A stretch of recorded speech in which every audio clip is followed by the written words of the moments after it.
Bienvenidos a Fruta Astral, listo para una inmersión profunda. Hoy nos adentramos en El Italiano, de Arturo Pérez Reverte.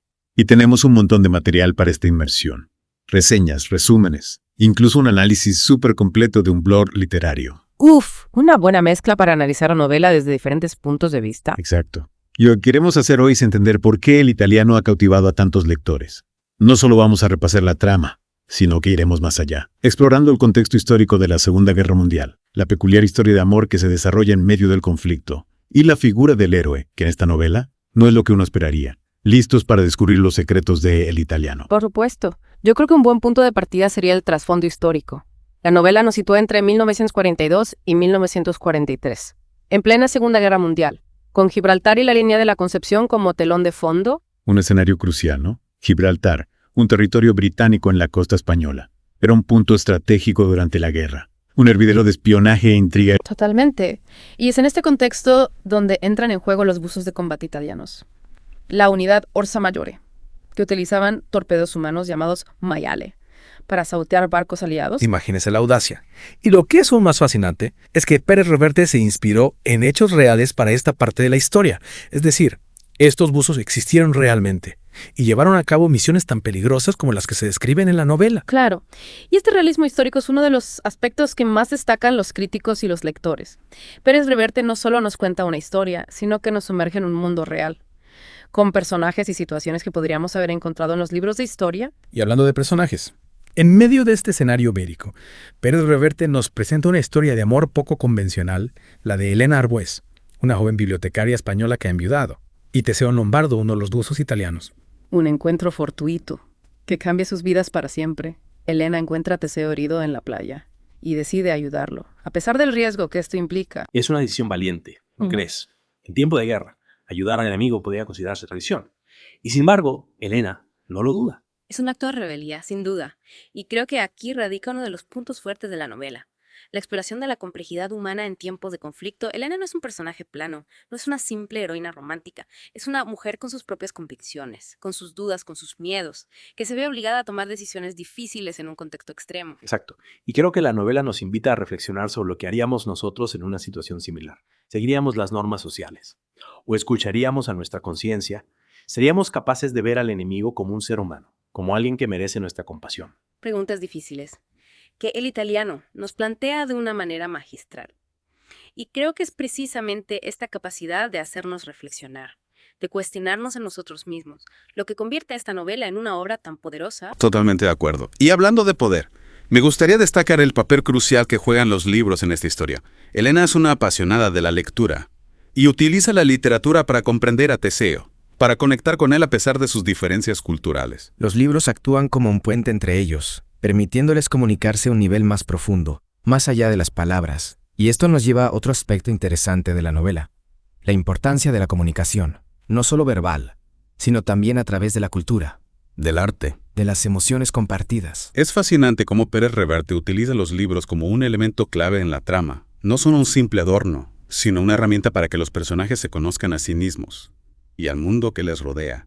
Y no podemos olvidar que la propia novela es un testimonio del poder de las historias, para capturar momentos históricos y emociones humanas. Es como si Pérez Reverte nos dijera: la historia no es solo una colección de fechas y batallas, sino también una historia de personas, de amores, de tragedias, de pequeños gestos que cambian el curso de los acontecimientos. Exacto. Y creo que es esa combinación de rigor histórico y profundidad emocional que ha cautivado a tantos lectores. El Italiano no es solo una novela bélica, es una historia de amor, de aventuras, de intriga, de reflexiones sobre la condición humana. Y además, tiene un elemento metaliterario que la hace aún más interesante.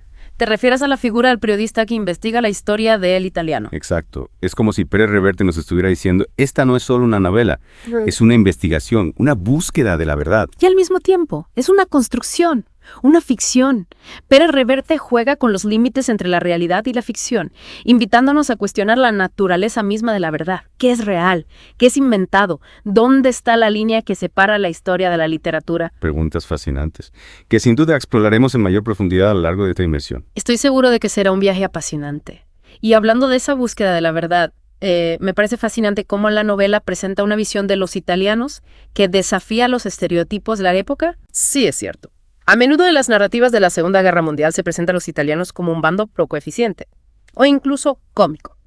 Pero Pérez Reverte nos ofrece una perspectiva diferente. Exacto. Los buzos de la Osa Maggiore son retratados como hombres valientes, hábiles, con un profundo sentido del deber. No son figuras caricaturescas, sino seres humanos complejos que luchan por su país, con sus propias motivaciones y sus propios miedos. Y esto se refleja en las reseñas que hemos leído, ¿verdad? Se destaca la forma en que Pérez Reverte humaniza a los personajes, sin importar el bando a que pertenezcan. Absolutamente. La novela evita caer en maniqueísmos. En la simple dicotomía del bien contra el mal, nos muestra la complejidad de la guerra, cómo las personas, incluso en bandos opuestos, pueden compartir valores, ideales e incluso sueños. Y esto nos lleva de nuevo a la historia de amor entre Elena y Teseo, una relación que desafía las convenciones sociales y las lealtades nacionales. Sin duda, Elena se enamora de un enemigo, y esto la coloca en una posición moralmente ambigua. Se enfrenta a un dilema. Debe seguir las normas de su sociedad o escuchar a su corazón. Y al final elige el amor, la compasión, por encima de las convenciones. Es una decisión valiente, que nos habla de la fuerza de la voluntad individual frente a las presiones sociales. Exacto. Y creo que aquí vemos la influencia de la literatura en Elena. Es una mujer culta, que ha aprendido a través de los libros a pensar por sí misma, a cuestionar las normas establecidas. Los libros le han dado las herramientas para construir su propio código moral, su propia visión del mundo. Y esto la lleva a desafiar las expectativas de su entorno, a tomar decisiones que la mayoría consideraría arriesgadas o incluso imprudentes. Pero que para ella son la única opción posible. Precisamente. Y creo que esta es una de las grandes lecciones del italiano, que la libertad individual, la capacidad de pensar por uno mismo, son valores que deben defenderse incluso en las circunstancias más adversas. Y hablando de circunstancias, volviendo al escenario de Gibraltar y la línea, las reseñas destacan el gran trabajo de Pérez Reverte en la ambientación. Nos transporta a esa época, a ese lugar tan particular, con una maestría asombrosa. Sí, la ambientación es un elemento clave en la novela. No es un simple decorado, sino un personaje más, que influye en los personajes y en la trama. El ambiente de intriga, de espionaje, de peligro constante, se palpa en cada página. Y al mismo tiempo, Pérez Reverte nos muestra la vida cotidiana de las personas que vienen en Gibraltar y la línea durante la guerra, sus costumbres, sus preocupaciones, sus pequeñas alegrías. Es como si nos invitara a mirar a través de una ventana al pasado, a comprender no solo los grandes acontecimientos históricos, sino también la vida de las personas comunes que vivieron esos acontecimientos. Y creo que esta atención al detalle, a la construcción de un mundo creíble y complejo, es uno de los grandes aciertos de la novela. Totalmente de acuerdo. Y volviendo a la figura del periodista narrador, creo que es un recurso muy efectivo para crear una sensación de realismo. De autenticidad. Sí. El periodista actúa como un mediador entre la historia y el lector. Nos presenta los hechos, nos ofrece su interpretación, pero al mismo tiempo nos invita a sacar nuestras propias conclusiones. Es como si nos dijera, esta es mi versión de la historia, pero tú puedes tener la tuya propia. Que creo que esta ambigüedad, esta invitación a la reflexión, es uno de los aspectos más interesantes de la novela. El italiano no nos da respuestas fáciles, nos plantea preguntas, nos hace dudar, nos invita a cuestionar nuestras propias creencias. Y en ese proceso de cuestionamiento, de búsqueda de la verdad, es donde reside la verdadera riqueza de la obra. Y hablando de riqueza, creo que es importante destacar la complejidad de los personajes, especialmente la de Elena. Elena es un personaje fascinante, sin duda. Es una mujer fuerte, independiente, inteligente. Y al mismo tiempo, vulnerable, apasionada, llena de contradicciones. Su relación con Teseo es un claro ejemplo de esto. Es una relación que la desafía en todos los sentidos, que la obliga a confrontar sus miedos y sus prejuicios. Y que al final la transforma, la hace crecer como persona. Exacto. Elena no es un personaje estático, sino que evoluciona a lo largo de la novela. Aprende, cambia, se adapta a las circunstancias. Y creo que es precisamente esa capacidad de cambio, de evolución, lo que la hace tan humana, tan real. Elena no es una heroína perfecta, es una mujer de carne y hueso, con sus virtudes y sus defectos. Y creo que es una de las razones por las que los lectores se identifican tanto con ella. Porque ven en ella un reflejo de sí mismos, de sus propias luchas, de sus propias dudas. Y creo que es importante destacar que la novela no solo se centra en la guerra y la acción, sino también en los pequeños detalles, en las emociones, en las relaciones humanas. Sí, Pérez Reverte es un maestro en la creación de atmósferas, en la descripción de los personajes y sus motivaciones. Y esto lo vemos reflejado en la forma en que describe la vida cotidiana en Gibraltar y la línea, las conversaciones, las costumbres, los olores. Es como si nos transportara a esa época, como si pudiéramos sentir la tensión, el miedo, la esperanza que se respiraba en el ambiente. Es una experiencia sensorial, además de intelectual. Y creo que esa es una de las razones por las que el italiano ha dejado una huella tan profunda en los lectores. Estoy de acuerdo. El Italiano es una novela que nos invita a sumergirnos en la historia, a reflexionar sobre el presente y a celebrar la complejidad de la condición humana. Y para aquellos que aún no lo han leído, les recomendamos que lo hagan. Es una experiencia que no se olvidará fácilmente. Y si ya la han leído, quizás sea un buen momento para volver a ella, para descubrir nuevos matices, nuevas interpretaciones. Porque el Italiano, como toda gran obra literaria, ofrece infinitas posibilidades de lectura. Y siempre, siempre tiene algo nuevo que decirnos. Exactamente. Y antes de pasar a la última parte de nuestra inmersión en el italiano, me gustaría hacer una breve pausa para reflexionar sobre lo que hemos comentado hasta ahora.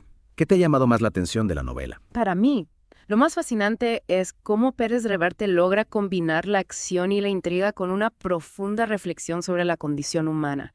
No es solo una novela de aventuras, es una obra que nos invita a pensar, a cuestionarnos a nosotros mismos y el mundo que nos rodea. Y ahora, para ir cerrando nuestra inmersión en italiano, me gustaría retomar esa pregunta que dejamos flotando en el aire. ¿Podría interpretarse el amor de Elena por Teseo como una forma de resistencia contra la guerra? Es una pregunta compleja que nos obliga a mirar más allá de las definiciones simples. Por un lado, Elena está ayudando a un enemigo. Desafiando las lealtades nacionales, arriesgando su propia seguridad, podríamos decir que su acto es una traición, una rebeldía contra las normas de su sociedad. Pero por otro lado, Elena actúa movida por la compasión, por el amor a un ser humano que necesita ayuda. No ve en Teseo a un enemigo, sino a una persona que sufre, que merece su cuidado. Exacto. Y creo que en este punto es donde la novela trasciende las dicotomías simples, las etiquetas fáciles. Elena nos demuestra que el amor, la compasión, pueden romper las barreras ideológicas, las fronteras nacionales. Es como si nos dijera, el enemigo también es un ser humano, capaz de amar, de sufrir, de soñar. Y al elegir el amor por encima del odio, Elena está haciendo una declaración poderosa. No solo está salvando a Teseo, sino que también está salvando una parte de sí misma, una parte de su humanidad. Es una forma de resistencia silenciosa, pero no por ello menos poderosa.